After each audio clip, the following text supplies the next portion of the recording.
for more on China's surveillance of protesters. Let's welcome Fox News contributor Bill McGurn. Bill, welcome, and always great to see you. Your take first, 1,000-foot view of what's happening in China right now. Xi Jinping being quite brutal here, but people are standing up and they're trying to protest. We're seeing some support, for example, from Canada, some weak support here from the United States.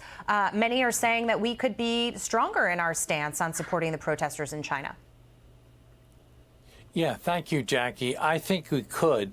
The interesting thing is, look, the zero COVID policy is not working. It's obvious to everyone. And it involves huge costs and suffering for the Chinese people. So a lot of them are just tired of it.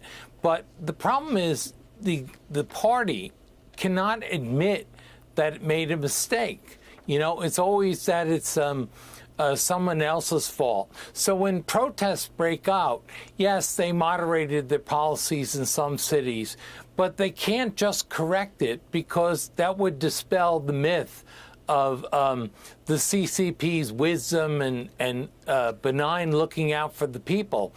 And so what do? They blame foreigners for instigating it, not unlike what they're doing in Hong Kong now, where Jimmy Lai is going to trial and they're accusing him of leading a foreign plot.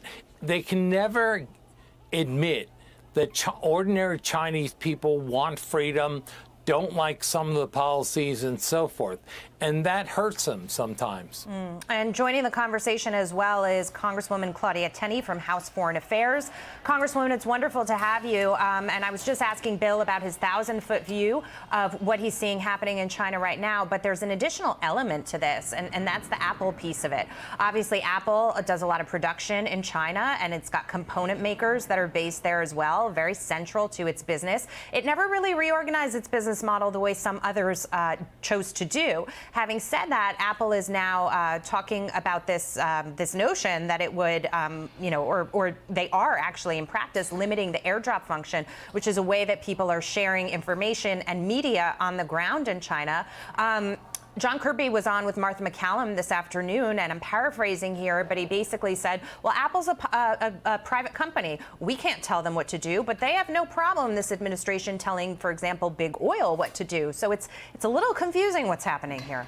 Yeah, very duplicitous, and obviously this is a huge problem. We've got Apple kowtowing to the Chinese just like the NBA did. You know, we see this happening with big companies and a lot of money to be made. It's just like the old free trade versus fair trade. Until President Trump came in, everybody was a free trader, didn't understand that was unfair, that China was cheating. China was manipulating its currency. China was also using our intellectual property and stealing it to the tune of hundreds of billions of dollars on an annual basis, and continue to do that. They manipulate our children using TikTok. Now they've got Apple phones, which are very popular, very easy to use, and Apple is always afraid to lose its profits. I mean, this is a real issue that America needs to confront. China is not just our adversary. They are our enemy, and they have a goal of world domination, and they have a role. They're trying to minimize us and be the world's global power. And once that happens, you know, the U.S. is going to be have a very hard time trying to fight back on that issue, because once we slip away, it's going to be hard to bring that back. I think that's an excellent point. Governor Ron DeSantis was on with Tucker last night. Let's listen. You have people in China that are really engaged in a noble effort to protest, which is basically Leninist rule. So what is Apple doing with that? They are limiting the airdrop function of the protesters. So they are serving basically as a vassal to the Chinese Communist Party.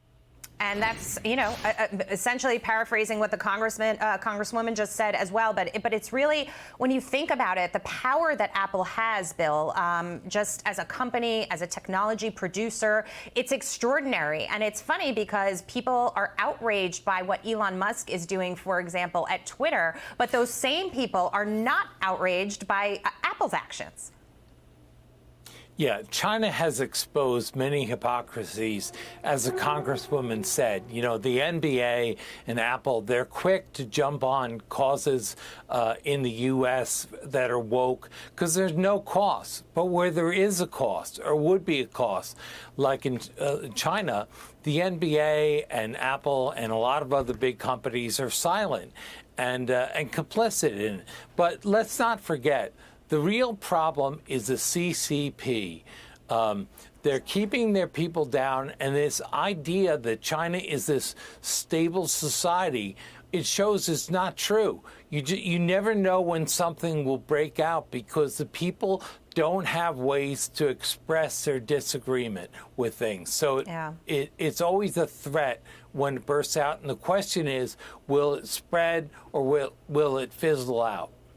Congresswoman, you brought up a great point as well. You mentioned TikTok, and what I find so interesting is the way China monitors its own people. They know who's attending a protest. They can send them an alert to, tell them that they're on lockdown because they know that they attended said protest, even if they don't suspect that that person may necessarily be infected with COVID.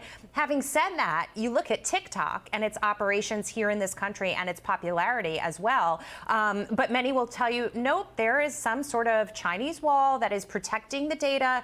U.S. data is not going back to China. They are not tracking us in any way, and that's really difficult to believe. Senator Mark Warner commented on this, and then I'll get your reaction on the other side. If you've got the guys and gals who are writing that code in Beijing, I fear that no matter what they say about having a wall that keeps all this information somehow separate, I'm enough of a techie to know that if you're getting in and writing the code, you're going to get access to a lot of that data. So I'm afraid how that information could be potentially used to leverage people's behavior, to expose things that are inappropriate. And so my point is, if you see how they track their own people, Congresswoman, why wouldn't they track us? We're giving them the data. We're just handing it over. Absolutely. They're tracking us, and what they give their own people in TikTok is TikTok Lite.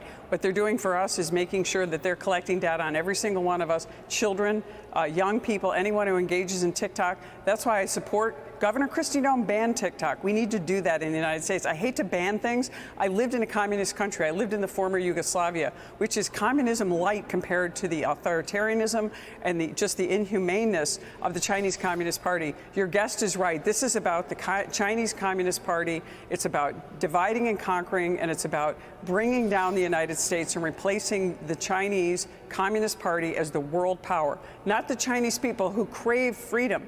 So many of them have no option, though. So this is what we need to really recognize in this country. They crave freedom. They need it. They need our support. The administration is weak on this issue. They need to stand up with these Chinese protesters who are against the Communist Party. They're not against just the lockdown. It's the Communist Party that's limiting these people.